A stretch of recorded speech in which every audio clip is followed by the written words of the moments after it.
Hello and welcome to another Royal Reviewer video. I am back. Let me just check my microphone for a moment just to make sure that you can hear me, because I've had a few issues with my microphone as of late. So I'm just gonna check that one. So if you can hear me and you can hear me clear and you're watching live, please to delve into today. So I'm hoping to get really stuck into those, but I just want to make sure you can hear me. So if you can hear me loud and clear, just say something and then we can move on. I would check with my own laptop, but for some reason it's stuck and it's not letting me do anything. Anyway, let's get back into it. So I've been away for a little while. Oh, there we go. I can just about check now. Hang on. There we go.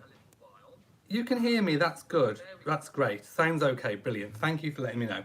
So I've been away for a little while. As you know, probably from a video that I posted on my other channel, I've had a few, well, one health issue where basically this side of my face was completely paralysed. So it's back now. It's a lot more healthy.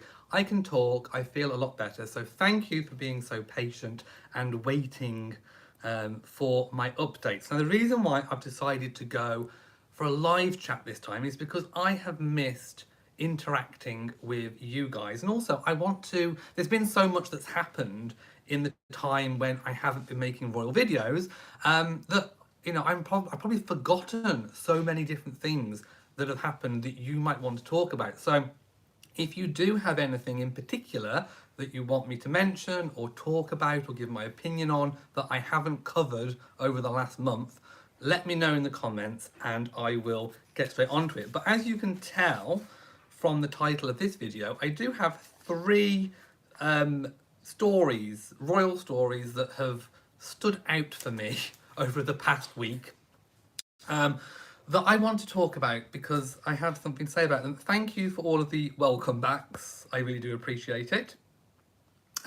So the first story I want to talk about is a journalist, I think it was from the Daily Mail, they wrote an article about royal finances, and in particular they were talking about how if Harry and Meghan split up and Harry returned back to the royal fold, that William wouldn't want him to, because William would have to pay for him now that William is the kind of custodian, the owner of the Duchy of Cornwall.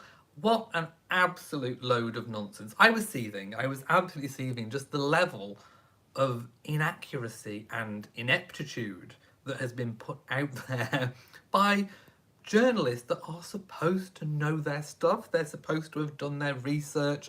They're supposed to be putting out, at least an element of factual information, but this was just a complete down and out fabrication.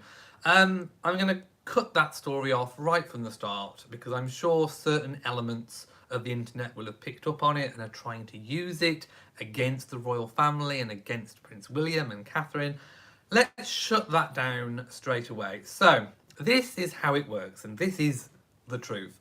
So when the king was Prince of Wales, when he was Prince Charles, the Duke of Cornwall, the Duke of Cornwall and the Duchy of Cornwall is there to support the heir to the throne. So now that William is the Prince of Wales and he is the Duke of Cornwall, he has access to this portfolio of land and property that generates, I think it's round about £25 million of profit annually. So William does actually receive that. Now this year was a little bit different because obviously it was kind of a changeover of monarch. So the sum of the previous financial year, the king would have had access to some of that money. So William, for this financial year, will have only had part payment from that 25 million. So he won't have received the full 25 million.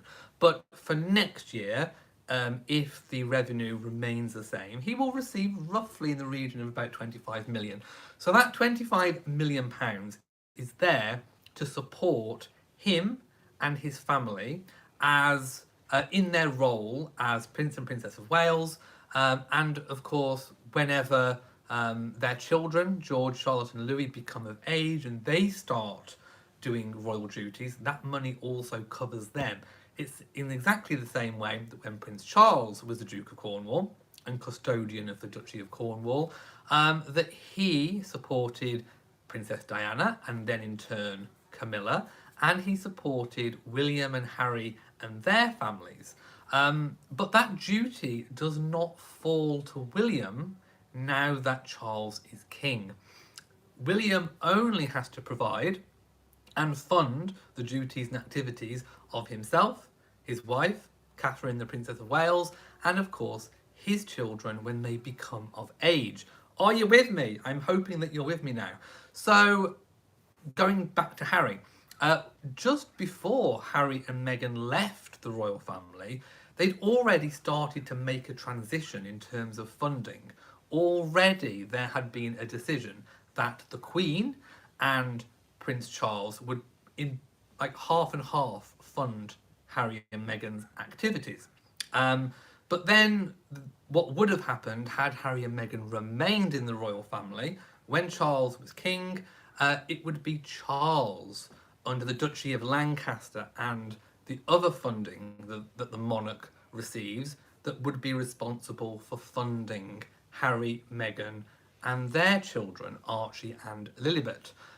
So this notion that William has any kind of responsibility in terms of funding Harry and Meghan, should they wish to return, or should Harry as an individual wish to return to the monarchy, is a complete load of poppycock. It really is a complete load of absolute nonsense. It's trash that deserves to be thrown over my shoulder into that fire right over there. That very real fire. I've got a very big real fire behind me. So yes, it's a complete load of nonsense. Do we have any questions on what I've just been talking about? Because I know the royal finances can seem rather complicated, but the royal finances are actually very transparent. I mean, for many, many decades now, the royal finances have been very transparent. They are published every single year. Every penny has to be accounted for. So whether you are, a royalist or not, I mean, you do know exactly where the taxpayer money is going. And certainly the Duchy of Cornwall money, William's money, would not go on Harry. It wouldn't have done previously, and it wouldn't have done now. So that note, I mean, I felt like writing in. I really did. I felt like writing in and having a good old moan to that author of the awful article that came out. It was absolutely disgusting, and spreading those sorts of lies to fuel hate against William and Catherine is just a load of nonsense. So no, William is not upset of any thought of Harry coming back into the royal family because of money. That is not a worry. He may be upset of the thought of Harry and Meghan, or just Harry coming back into the royal fold for other reasons, but money most certainly is not one of them. Okay. Mariana Estevez, I hope I said your name correctly, says the coronation in Scotland. Yes, so as you know, we had a very public coronation in England for the United Kingdom and the rest of the realms and territories that Charles is now monarch of. But a lesser known one, but it was still publicised on the TV, is a coronation. It's got like a mini coronation, if you like, in Scotland. And of course, Scotland does have its own coronation jewels and crowns and regalia, and a ceremony was performed. Very, very similar to that Queen Elizabeth II received shortly after her sort of main coronation. There was a separate one in Scotland for her, and Charles, did exactly the same thing. So it was really nice. Now, one thing that I thought about myself, I should probably have added to my list, which flows very, very nicely into the coronation kind of question, I suppose, is that any overseas realm or territory, any country where the Charles or the monarch is head of state, probably is entitled to have their own individual coronation service or ceremony or something. I mean, traditionally they kind of haven't, especially overseas territories that are members of the Commonwealth. But if they wanted to, there's absolutely nothing stopping them requesting a coronation. If Australia or Canada or any other, country where Charles is head of state wanted to create their own coronation regalia or have a ceremony or even, build a palace or have something of that notion, there's nothing stopping them from doing so. So the reason why Scotland has sort of had a coronation event, if you like, or ceremony, is because they wanted one. Yeah, Scotland has a very important history within the monarchy because, of course, the current monarchy, the line, if you follow it all the way back up, it goes to the kind of Scottish branch. Of course, James the First of England and the Sixth of Scotland was the first monarch to be a sort of English and Scottish monarch. Shortly after the death of Elizabeth I, not Elizabeth II. So the first of the Elizabeth namesake, kind of almost not technically uniting the kingdoms. They were still separate and the UK had not been formed at that point. But there was definitely, two very different kind of realms, but united under one monarch. Not quite in the same way we have today, but still very, very different. But yeah, there's nothing stopping any country that has Charles as their head of state and monarch from having their own coronation ceremony if they wanted to. It's entirely up to them. Gillian says, oh yes, now there is a coronation display or exhibition at Buckingham Palace, and you went on Monday and you say it's well worth the visit. I haven't been, but I've seen the pictures, and yes, all of the regalia, well, not all of the regalia, some of the sort of robes and the dress, most definitely, that were involved in the coronation are on display at Buckingham Palace. So if you want to get kind of up close and personal, I say kind of because you can't get up to touch them. I would be tempted. If they weren't behind anything, I would be tempted to go and touch them. Anyway, I would advise not trying to touch them, but I would have the urge to just go and touch them and stroke the coronation robe. Oh yes, I want to stroke it like that. Anyway, I'd be like a cat. I'd be like, ooh, Camilla's gown. I want to just touch it and stroke it and claw it. No, it would be amazing. So unfortunately, I'm not in London this summer and I don't have any plans to go to London this summer, but the robes are on display. So there is a coronation display. So get yourself down there if you are in London, give it a go, because I imagine it would be absolutely fabulous and amazing to see up close. And I think the one outfit that I would really, or two outfits I would be really looking forward to seeing if I was going was Camilla's coronation gown, because it has those little doggies on, very personal emblems to Camilla. So I'd like to see that, 'cause that's a new creation in terms of the coronation robes. And I would also love to see the kind of the robe, the cloak that Charles wore that belonged to his grandfather, George VI. I think that would be a really nice historical piece to see. So yes, that would be the two that I would look forward to seeing. Jones Sock says, I don't understand why there is such a fuss over their finances, because the country makes a lot of money off it. Oh, there always has been. Look, here in the UK, we like to moan about everything. We moan about the weather, we moan about our celebrities, we moan about everything. It's a national pastime. We love to moan. Just because we're moaning about something doesn't mean that we're necessarily that down on it. Does that make sense? It doesn't make sense. But if you get into the British psyche, moaning about something just means that you care about it, really. It's the fact that there is some kind of passion behind it that means that, actually, people are fascinated by royal finances, and people want to know that they're getting value for money. And over the years, there most definitely has been more of a value for money approach to the monarchy. Everything is even more transparent than what it ever was, and getting even more transparent and accountable. So there will always be those people who are going to moan about how much money is spent on the monarchy. And there is always going to be those people who counteract and counterbalance that with, well, this is what they do for the economy, but also this is what politically they sort of do, what benefits there are for having a constitutional monarchy as opposed to, for example, a presidency, that kind of balance out. And it's always going to be the same. There's always going to be an ebb and a flow of support for the monarchy. But traditionally, and even now, support for the monarchy is very, very high. And when you think about, when people think forward, I mean, one of the benefits of a constitutional monarchy is that you know what's coming next. There is that continuity. So we know we've got Charles and Camilla now, and we know we've got William and Catherine coming up, and then we know we've got George coming through. So it is very much a peace of mind. And I think people, generally speaking, there will be those that are not, and I don't want to speak for them, but they're generally speaking, people are in support of what is coming up through the ranks. William and Catherine, George, who, by the way, turning 10, looked absolutely so grown up in that photo. Didn't he look grown up? And so much like his father, Prince William. He really, really did.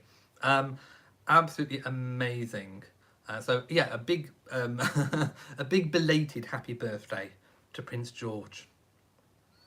Aurora says, nice seeing you back online with all things royal. I was missing you. I'm back. Thank you though. I do appreciate it. Me Jones Up says, I heard it cost each person about £2 a person. Yeah, something along that line. I mean, to be honest, compared to what the government often wastes its money on, we do get very, very, very good value for money from the monarchy. Okay, so that's all your questions at the moment. Keep them coming. If there's something you think I've missed or you've got a comment, let me know. Right, the next thing I want to talk about that was in the media is the criticism of Catherine regarding her jewels. Now, again, this is another story that got me really worked up in the press recently, because it's just... Okay, let me just start with the story. So, the journalist was trying to say that Catherine doesn't have quite the same panache or pizzazz, or it doesn't even feel like she enjoys wearing jewellery compared to the late Princess Diana and, of course, the current Camilla, Queen Camilla, who is actually a real big fan of jewellery. You often see Camilla wearing the kind of bigger pieces of jewellery, and I'm sure in the years to come we will see even more big important pieces being worn by Queen Camilla, as she deems them appropriate to bring them out, of course, that belonged to Queen Elizabeth II. Catherine, however, is a little bit different. She does only wear those very sort of large statement pieces, the tiaras, at state dinners. She does wear them typically at very appropriate moments to wear them. She has worn, big, long diamond earrings that she's had on long-term loan from Her late Majesty. She has worn some big statement necklaces. So it's not as if... I wouldn't agree with the author of that article by saying that she shies away from jewellery or that she doesn't enjoy wearing it.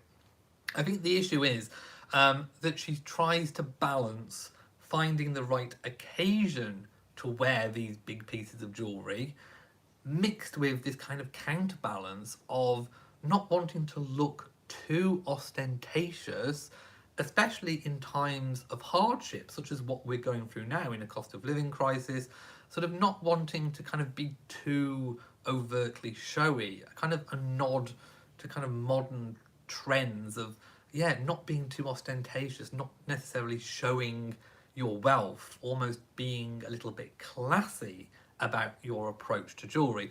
Personally, my motto is more. I love royal jewellery. I want to see all the different pieces being used. I mean, my approach, if I was in Kate's position and I was married to Prince William, I would be like Queen Mary. I would be like a Christmas tree. I would be dripping in jewels. I would have all those diamond chokers up to here. I would have brooches everywhere, strands of pearls.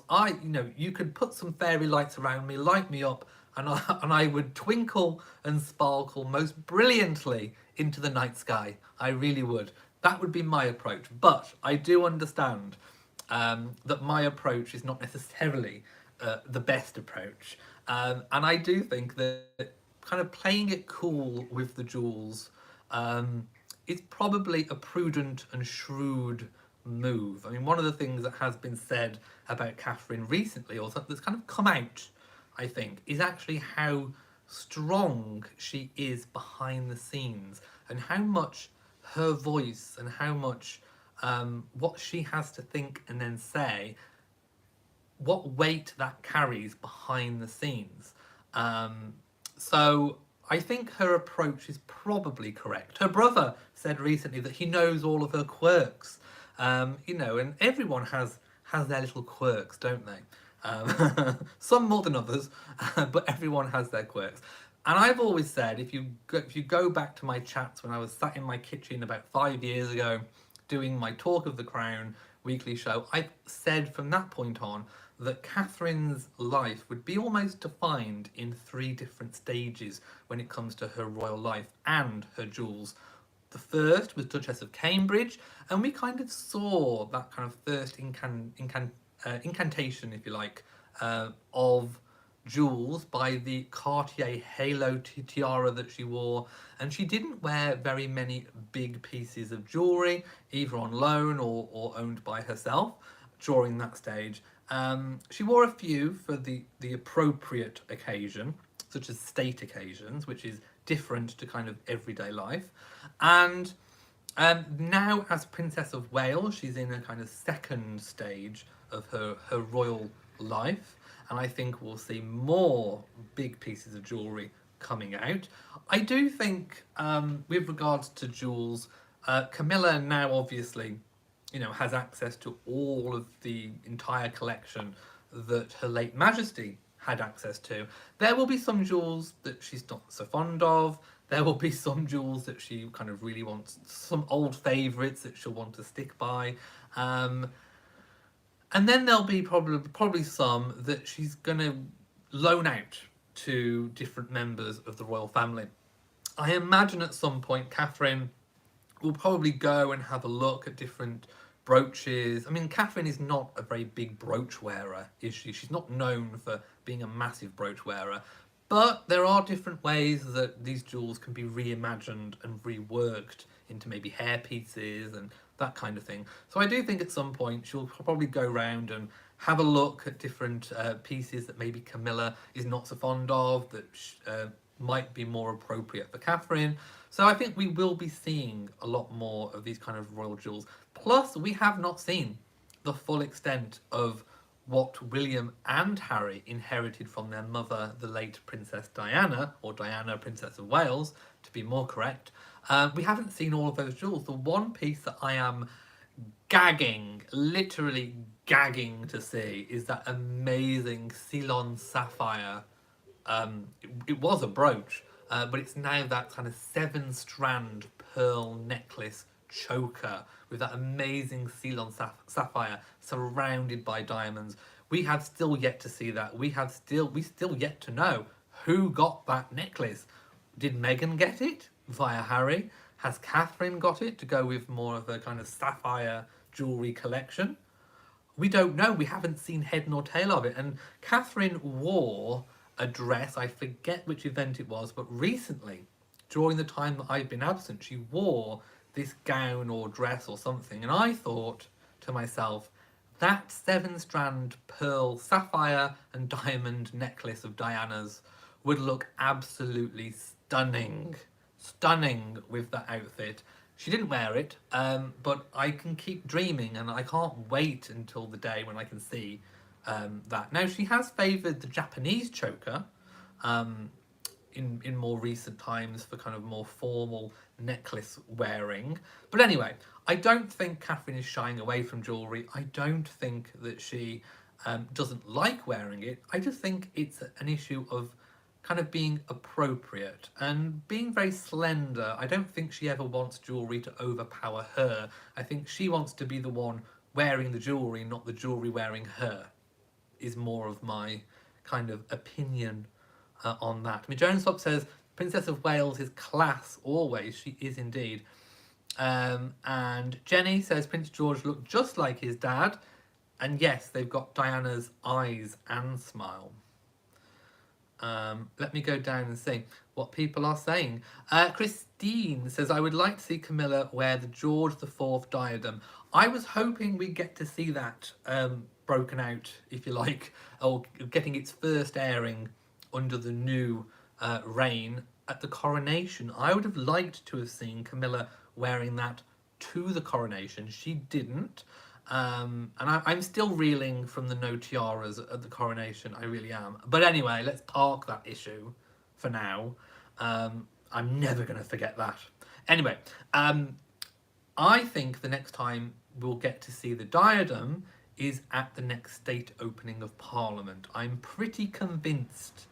I don't know, I'll eat my notebook if she doesn't wear it to this next state opening of Parliament. But we'll see. We'll see. The Queen of Kingsbury says, yes, can't wait to see the sapphire choker with 7 strands of pearls. Sometimes there are replicas made of it that you can buy on Etsy or whatever, and they never quite get the strands of pearls correct. They're actually quite fine, small pearls. I've seen lots of replicas with 4 strands of pearls. The actual is 7 strands of pearls. And they're kind of small, narrow, beaded bands. Anyway, Christine says, I have a replica of the sapphire choker. How many strands does it have? Does it have the correct amount of strands? I think at one time there was one manufacturer or seller that did it, and it was years ago now, before I even started doing this channel, and I missed out on it. I didn't get it because I thought, when am I going to wear that? When am I going to have need to wear a 7-strand pearl choker with a sapphire, with a massive sapphire in the middle? Little did I know that I was going to start this channel and I would have had plenty of opportunity to wear it. But no, it went. And I haven't been able to find one second-hand on eBay or anyway. That kind of went. So that was my second thing that I wanted to talk about today. Now the next one is one that just made me laugh. It boggled my mind and made me laugh at the same time. It was one of those weird things where it was just a mix of emotions. And that is, of course, the story that Harry and Meghan requested to fly back from the Queen's funeral with the President and Jill Biden on Air Force One. In what world are they living in?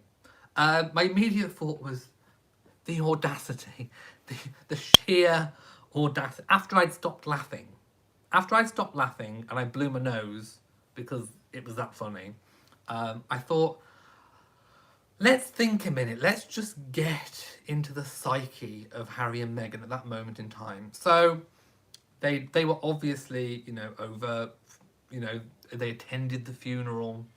And they thought to themselves, well, I know, seeing as the President of the United States of America and his wife are over here, and they have, obviously Air Force One, the most important, aircraft, if you like, most well-known aircraft in the USA, and, potentially the whole world as well. I know, we're just going to send them a little... I mean, I don't even know how they sent the request. Did they contact the Foreign Office? Has Meghan got connections? I don't know. Anyway, so somehow they got a message to the US requesting to fly back with the Bidens. Can you imagine if they had have flown back with the Bidens? I can just imagine the kind of waving from the stairs going up. You can imagine, can't you? Wiping tears and,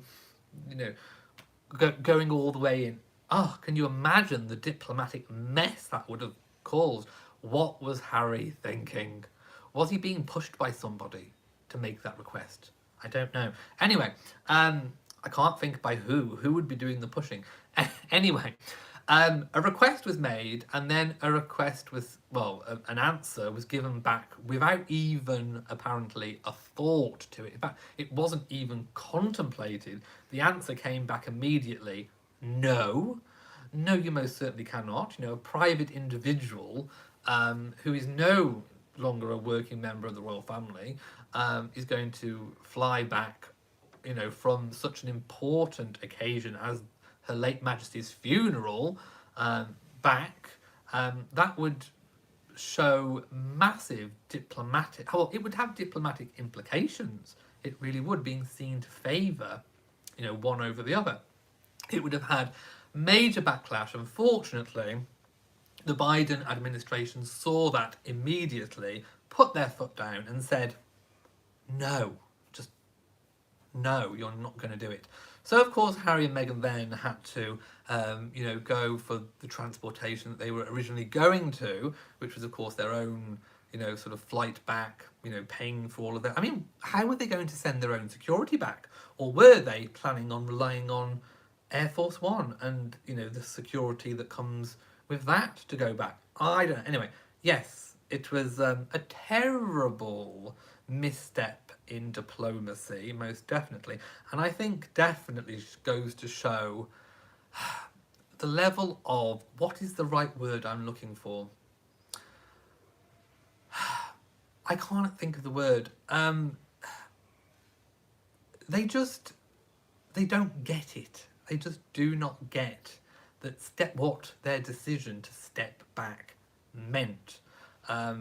Delusion, that's the word I'm looking for. Delusion. It just goes to show the level of delusion that Harry and Meghan have. That they felt that they were entitled to do that, to make that request. And they felt like they should have got a yes.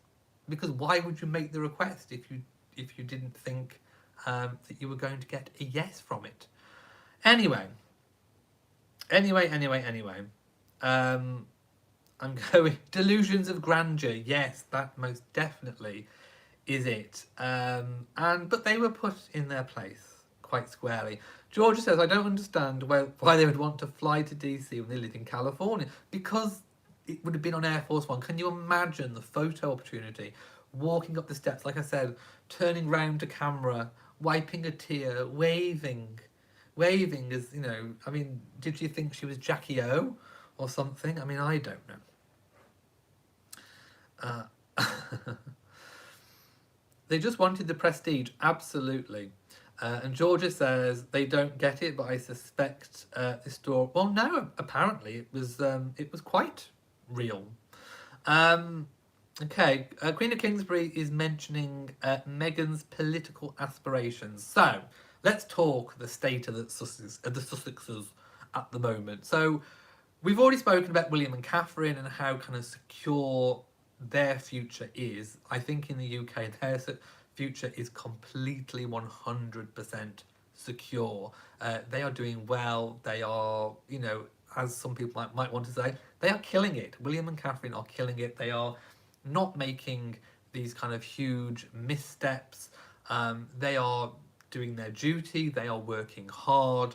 They are, you know, putting duty before self, but also getting that balance right of having a family life, looking after the children, you know, being working parents. So balance-wise, they have it right. They also have a good relationship with the media, which is something Harry and Meghan most definitely have not. There have been rumours swirling about the state of Harry and Meghan's relationship. Is it on the rocks? Harry going off to do solo projects. I mean, we saw most definitely the start of a separation, not necessarily a separation between the two, but a separation in terms of work. When Meghan joined the agency that she's joined and Harry hasn't. So Harry going off to film some work in Africa, I think, for Netflix. And of course, they only really have Netflix left that they've announced at the moment. So work, not looking like it's particularly forthcoming. Is the agency necessarily working for Meghan? We'll have to wait and see from behind the scenes what comes out. But there are, rumours swirling about the state of Harry and Meghan's relationship. Could this be the start of a separation? At this point, we don't know. So I'm going to very cautiously say, watch this space. But, indeed, people are most definitely watching and waiting. So we'll see. Time, of course, will tell about that. But people have been talking about what Meghan in particular can do, and does she have any political aspirations? I've spoken to many people who have said no. There's probably no chance, especially with the titles, especially holding a UK title, of Meghan, ever sort of getting voted or having that popular support to be voted into politics. Some people have said that she doesn't have those aspirations, and of course there's lots of people that believe that she most certainly does have those aspirations. We don't 100% know. Again, it's one of those occasions where we're going to have to wait and see. What I think we do know is that there have been sort of celebrities who have turned their hand to politics and done quite well. We have Donald Trump, for example. We have Arnold Schwarzenegger, for example. Both from the world of business or the media or showbiz, so to speak.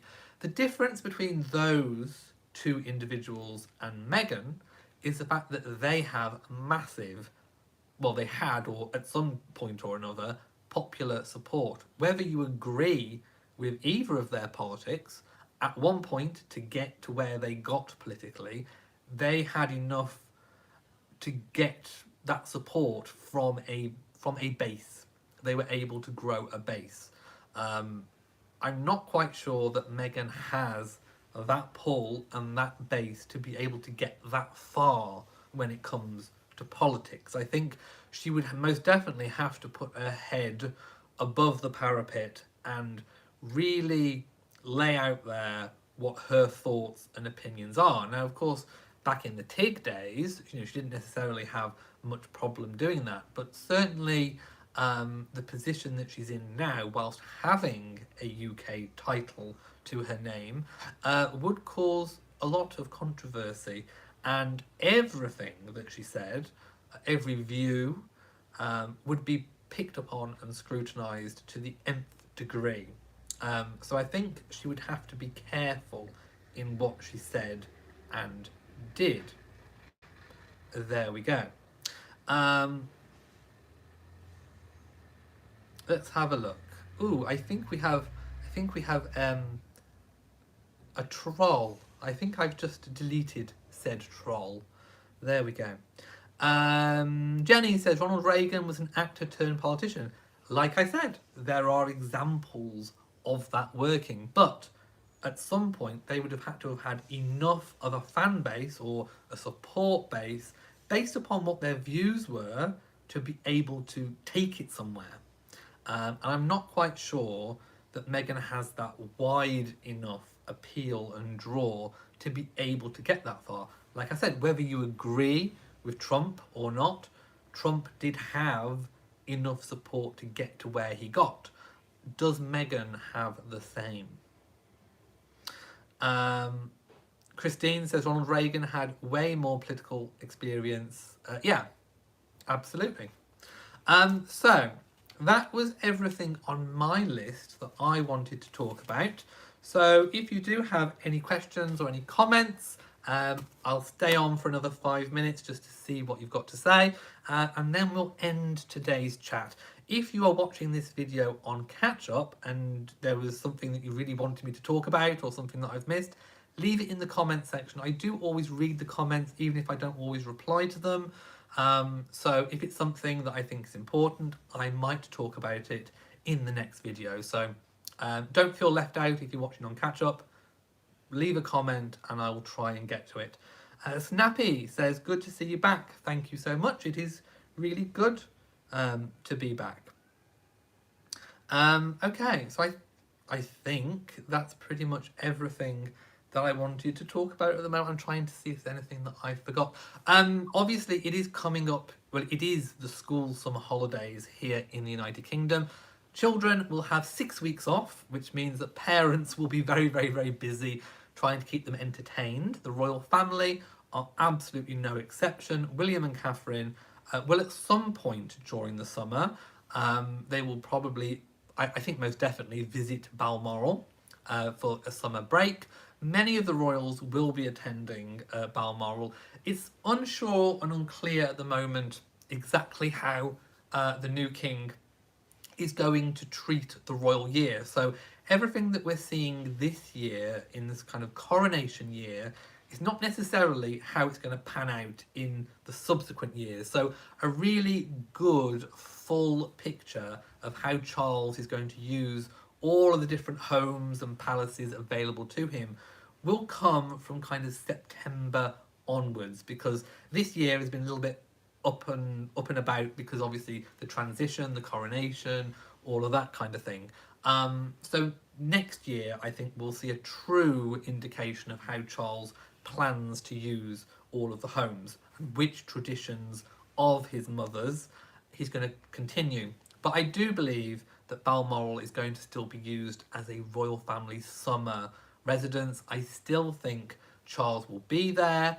Whether he's going to stay in the main house or remain at Burke Hall is still to be seen. But I do think there will be, we'll see who's there when we see the Sunday service from Crappy Kirk Church. We'll see who's in the car. So we will get to see that. Anyway, let's see if there's any other questions. Christine says, hope we see him going to church. Yeah, I'm sure we'll definitely see who's there. And we still don't really know how Charles is going to use Sandringham. So, is he going to continue using Sandringham for Christmas? I suspect so. Okay, and I'm going to leave it here. So please leave your comments and questions and thoughts and opinions. I do welcome them all. Thank you for watching this video. If you have enjoyed it, and please give it a big old thumbs up. Don't forget to share on social media, and of course hit that bell so that you know whenever I upload a new video. So from me, mwah to you all, and goodbye.